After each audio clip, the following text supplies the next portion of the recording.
The Mongol advance into Europe in 1242 was not a chaotic raid or a sudden explosion of force. It was a perfectly coordinated military operation that unfolded with machine-like precision across thousands of kilometers. When Western chroniclers described the invaders as demons on horseback, it wasn't superstition alone. It was their attempt to explain how an enemy could move so fast, strike so hard, and adapt so intelligently that entire kingdoms collapsed before they understood what they were facing. The campaign began long before the Mongols reached European soil. Their commanders had spent years gathering intelligence, mapping rivers, fortresses, and supply routes, and learning the political fractures of the region. They knew which princes were rivals, which cities lacked unity, and which armies were slow to mobilize. When they finally crossed into Eastern Europe, it felt less like an invasion and more like the execution of a plan that had been perfected far away on the steppe. Their speed was their first weapon. Mongol armies did not wait for spring roads or clear skies. They advanced during harsh winters when rivers froze solid, turning obstacles into pathways. European armies, accustomed to seasonal campaigning, were simply not ready for an enemy that could march day and night, covering distances in a week that others took a month to cross. Messages of danger traveled slower than the danger itself. By the time news of one Mongol victory reached a king, the same forces had already struck at his borders. Their coordination was the second weapon. Although the Mongol armies were divided into separate columns, these columns moved like parts of the same body.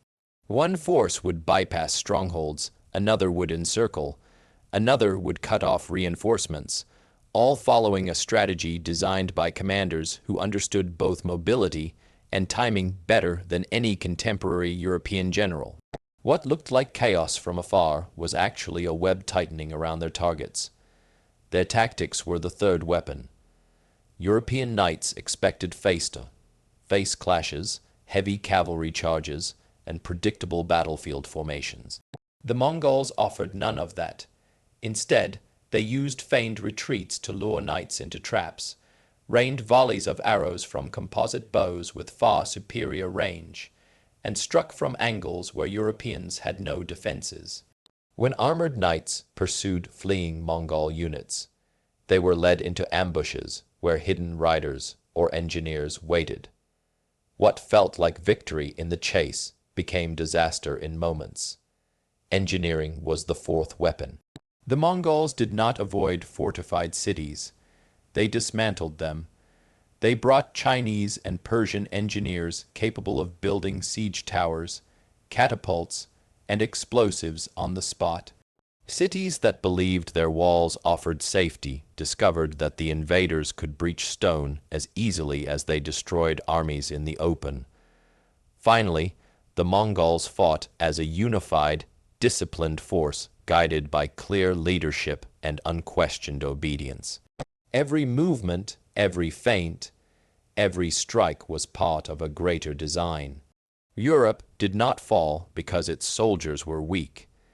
It fell because its political and military systems were centuries behind an enemy whose warfare combined speed, intelligence gathering, mobility, and psychological dominance into one terrifying advance. The battles of Legnica and Mohyj did not simply demonstrate Mongol strength. They exposed the deep, structural weaknesses within Europe's military traditions.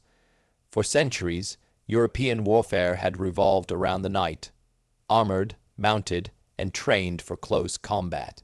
This system worked well against other European armies, where engagements were often predictable, seasonal, and governed by familiar tactics. But when confronted with the Mongols, these strengths became liabilities, and the old ways of fighting collapsed with alarming speed.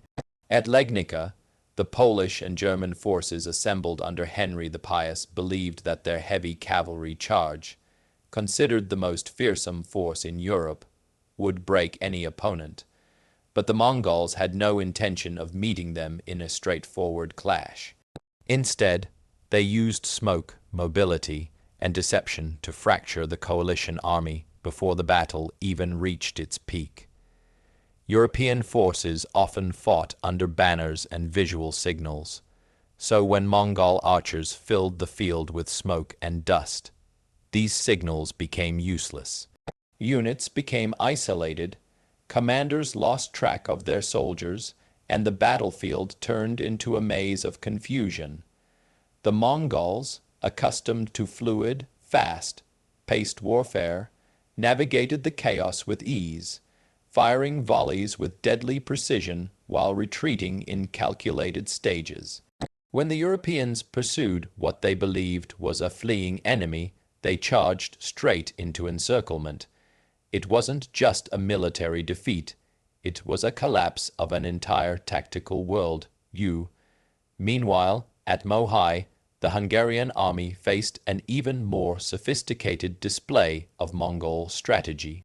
King Belleroman forces assembled behind the Sajo River, believing the waterway and a heavily defended bridge would give them a defensive advantage. But the Mongols approached the problem like engineers as much as warriors.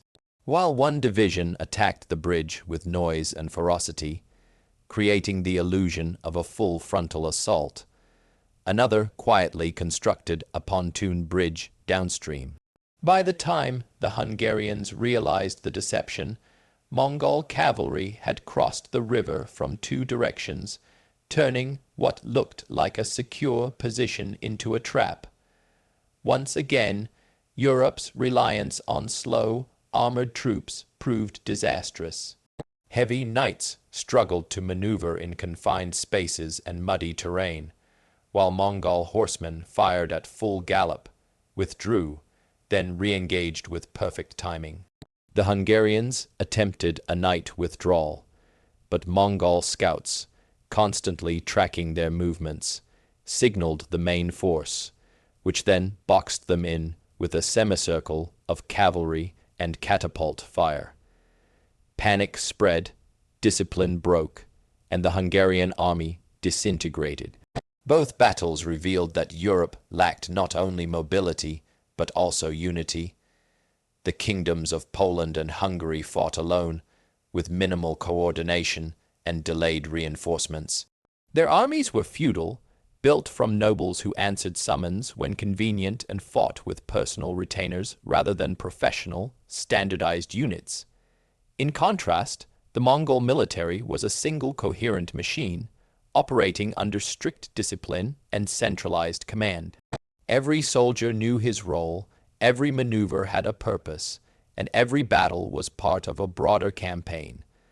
The defeats at Legnica and Mohyj were not isolated failures.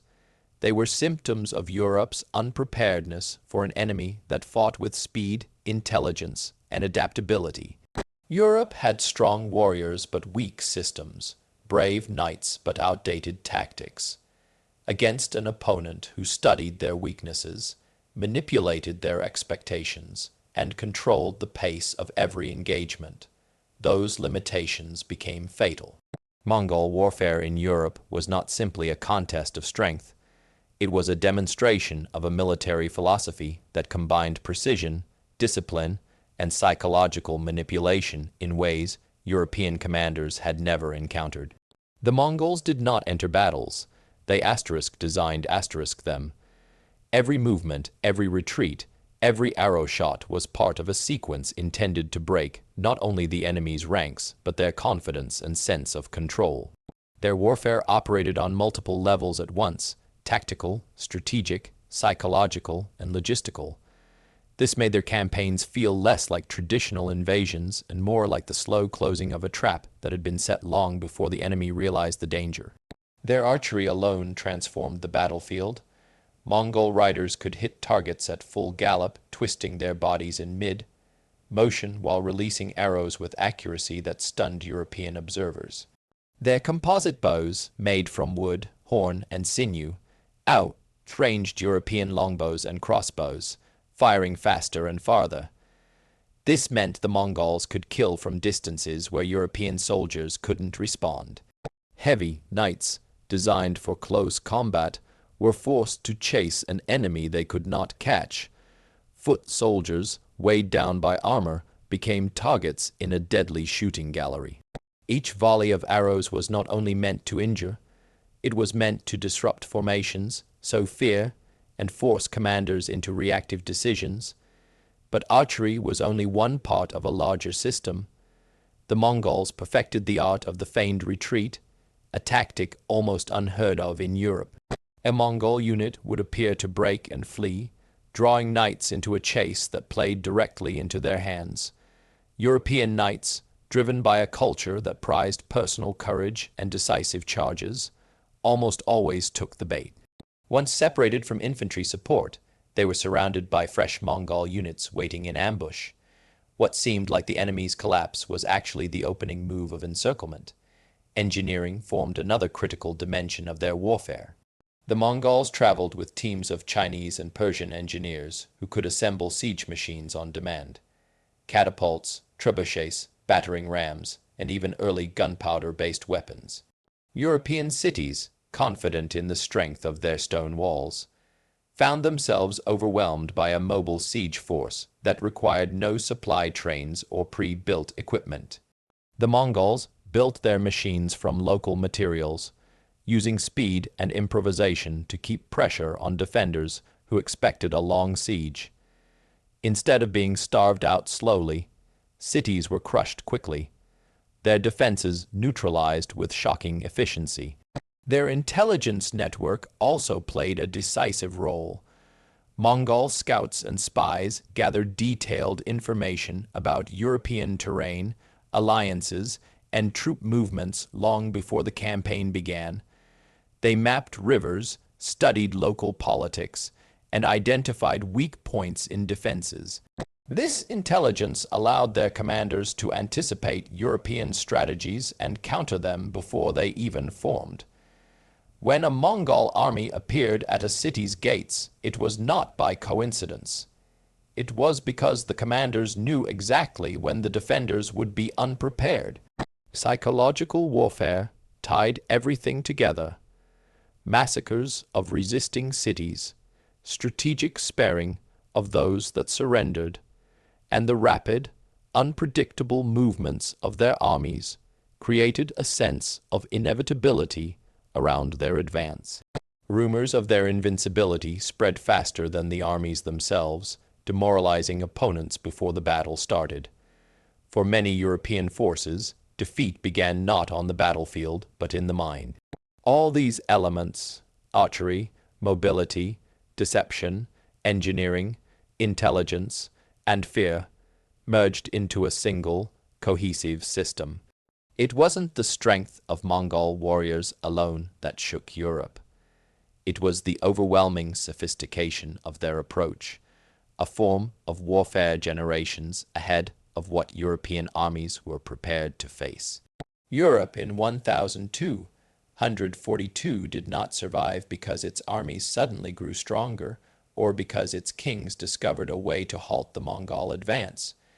Europe survived because events thousands of kilometers away reshaped the destiny of every rider on the Western Front. To understand why the invasion ended, one must understand the way power functioned within the Mongol Empire. No matter how vast their conquests, no matter how successful their generals, all authority flowed from a single figure, the Great Khan. When Ojdai Khan died in December 1241, the foundations of Mongol governance trembled. His death was not just a personal loss.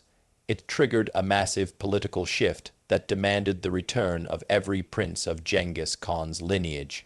And the commanders leading the invasion of Europe were not ordinary generals. They were royal princes and direct descendants of Genghis.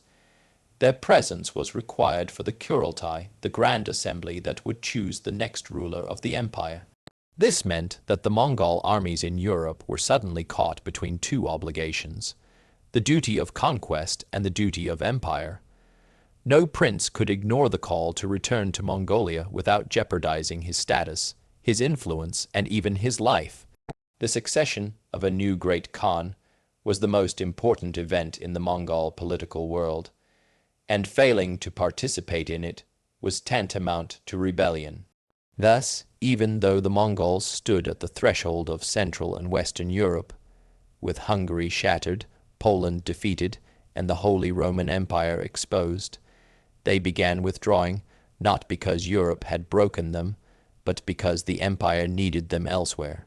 Yet Europe misunderstood this retreat for centuries.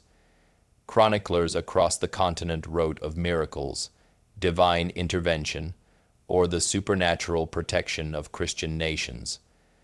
Others imagined internal Mongol collapse, supply shortages, or epidemics. These explanations made sense to Europeans who could not imagine an army abandoning a nearly complete invasion. But none of these theories matched the Mongols' organization or the broader geopolitical reality. Their retreat was not chaotic. It was orderly, strategic, and synchronized across multiple fronts. They burned remaining supplies, gathered captives, and withdrew in tight formations, leaving a wake of destruction, but no signs of internal crisis. Europe also misjudged the Mongols' long-term intentions. Many believed the withdrawal meant the threat had passed permanently, but in truth, the Mongols considered their campaign unfinished. They left garrisons, continued gathering intelligence, and monitored the politics of Hungary and the Holy Roman Empire. Had the succession in Mongolia been resolved quickly, nothing prevented them from returning. The only reason they never rode west again was because internal politics within the empire consumed the years that followed.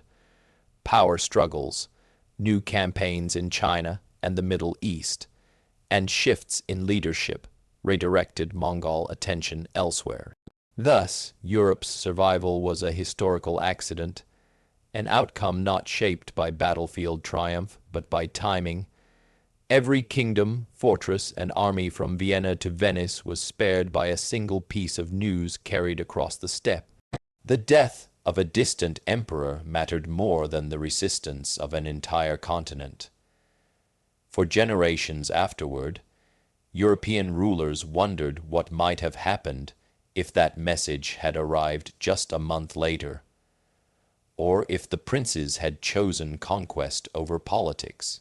The continent avoided devastation not by strength, but by the fragile thread of circumstance that pulled the Mongols away at the very moment.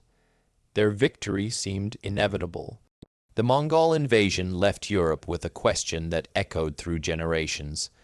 What would have happened if the horsemen had not turned back in 1242? This uncertainty came not only from the scale of destruction they had already inflicted, but from how close they were to striking the political and cultural heart of the continent. In a matter of months, they had annihilated the armies of Poland and Hungary, shattered regional powers, and left vast territories defenseless. Their withdrawal created a vacuum, an unfinished story, forcing scholars, kings, and historians to imagine the fate of Europe had that story reached its final chapter. The fear of what might have come next was based on cold, observable facts. Hungary, one of the strongest kingdoms of the region, was effectively broken as a state. Its cities burned, its countryside emptied, and its defenses ruined. Poland was similarly devastated, its nobility scattered, and military leadership dead. These were not marginal regions, they were Europe's first line of defense. With them gone, the Mongols had opened paths leading directly into the Holy Roman Empire, Austria, Bohemia, and Italy, lands that held immense political, religious, and economic importance. And unlike Eastern Europe, these regions were not preparing for a Mongol storm. They were divided by internal conflicts, slow decision-making, and the deep rivalries of medieval politics. If the Mongols had continued their advance, they would likely have struck Vienna next. The city was strategically placed on the Danube, acting as a gateway to Central Europe. Contemporary records show that the Holy Roman Emperor Frederick Roman II was embroiled in conflict with the papacy, which meant that coordinated, continent-wide resistance was nearly impossible. European leaders rarely united even for threats they understood. Against a vast, unfamiliar enemy, unity would have been even more difficult to achieve. The Mongols, accustomed to exploiting disunity, could have advanced further with the same deadly momentum they carried through Hungary and Poland. Beyond Vienna lay the Italian state, rich, fragmented, and heavily urbanized. Cities like Venice, Milan, and Florence were powerful but divided. Their rivalries meant that cooperation against an external invader was unlikely. Mongol engineering and siege capabilities had already proven effective against fortified cities in China, Persia, and Eastern Europe. Italian city-states, despite their wealth and walls, would have struggled against coordinated siege machines, fire weapons, and relentless cavalry harassment. France, too, was not in a position to respond quickly. The kingdom was strong in culture and resources, but slow in mobilization, with regional lords controlling much of its military power. England, separated by the Channel, was safe for the moment, but unable to influence events on the continent. Had France fallen or been weakened, the political landscape of Western Europe would have been altered beyond recognition. The Church, one of the most influential powers in medieval Europe, also feared the implications of a Mongol advance. If the Mongols had pressed into Italy, Rome itself could have been threatened. The idea of an unstoppable pagan empire reaching the heart of Christendom created both panic and fascination throughout Europe. All these possibilities shaped the lingering question, not whether the Mongols could conquer Europe, but what Europe would have become under their rule. Would the continent's political structure have collapsed? Would its culture have blended with the vast Eurasian world the Mongols connected? Would the Renaissance have been delayed, transformed, or prevented entirely? These unanswered questions became part of Europe's historical consciousness. The Mongols had already transformed every region they conquered. The fact that Europe escaped their full impact not by strength, but by timing made the what-if even more haunting. The continent lived with the knowledge that its survival was accidental, and that its fate had hung on a single moment in a distant empire. The Mongol invasion of 1241-1242 was more than a campaign. It was a reminder of how fragile the balance of power can be. In barely a year, an army born on the distant steppes reshaped the map of Europe, shattered kingdoms, and forced an entire continent to confront its own weaknesses. What Europe had believed to be unbreakable proved vulnerable. What it thought permanent proved temporary, and what it assumed safe stood on the edge of collapse. Yet in the end, it was not steel or strategy that saved Europe, but circumstance, a single moment in a faraway empire that pulled back the very force poised to rewrite the history of the West. The Mongols left behind ruins, fear, and unanswered questions, but they also left behind a lesson that no civilization, no matter how confident, is beyond the reach of greater tides of history. The invasion did not end with a decisive victory or a heroic stand. It ended with silence, the silence of hooves turning east, the silence of kings realizing how close they came to losing everything, and the silence of a question that still echoes through time. What if they had not turned back? That question remains one of the most haunting what-ifs in Europe's past, a reminder that history is shaped not only by battles won, but by battles never fought. Thank you for listening. Your attention, your curiosity, and your willingness to explore the deeper layers of history make journeys like this meaningful. May we continue to learn from the past, not only to honor those who lived it, but to understand the world we walk through today.